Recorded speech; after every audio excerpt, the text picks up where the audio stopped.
The roughly 100 years between 1877 and 1973, the world changed greatly. The United States grew as well. In this time frame, the key motivations for dealing with the outside world stayed constant. The most important influences on American foreign policy was American business interests and fear of foreign influence at home. American businesses shaped foreign policy in tropical areas in the late 1800s. In the 1880s, American businesses had control of the sugar trade in Hawaii. This business interest would change Hawaii's history. In 1893, the U.S. backed a coup that overthrew Hawaii's Queen Liliuokalani. The next year, Stanford B. Dole became the president of the Republic of Hawaii. Dole was a businessman who Congress supported to the point of imperialism. Another example of business affecting America's involvement in the outside world is the Spanish-American War.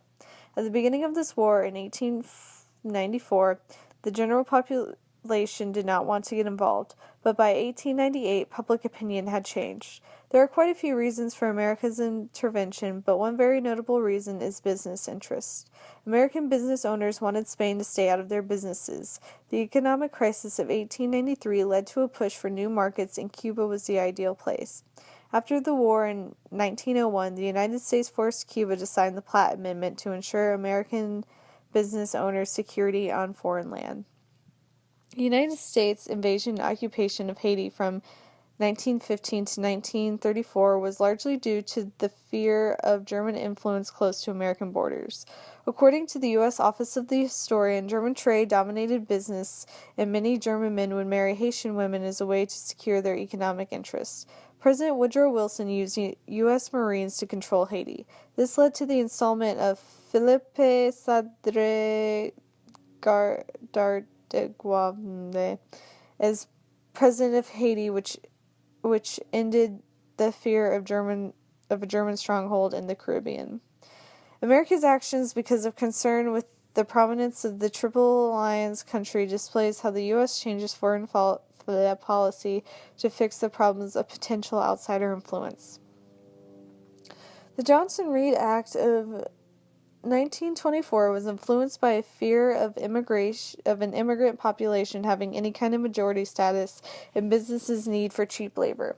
Part of the Johnson-Reed Act was immigration would be kept down to 3% of the population, but there were limits on immigration from the Western Hemisphere. The limit on the number of people allowed from which part of the world demonstrates America's anxiety over foreign influence. The reason there were no limits on the Western Hemisphere was because American businesses in the West used Mexican labor for agriculture. The Johnson-Reed Act shows how American foreign policy was based around outsider fear and business needs. The American distaste for communism started as an economic problem, but grew to a valid fear of potential domestic destruction. At first, communism was opposed because when it spread to another country, it would abolish private property. American businesses had foreign capital all over the world, and the spread of communism was a danger economically. Then, in 1949, when the Soviet Union successfully set off their atomic bomb, it proved Soviet espionage had occurred. In response to this, the NSC 68 was written. The NSC 68 details that the U.S. will have a standing army and will not tolerate communism. Americans feared Soviet spies and influence domestically, so foreign policy was written.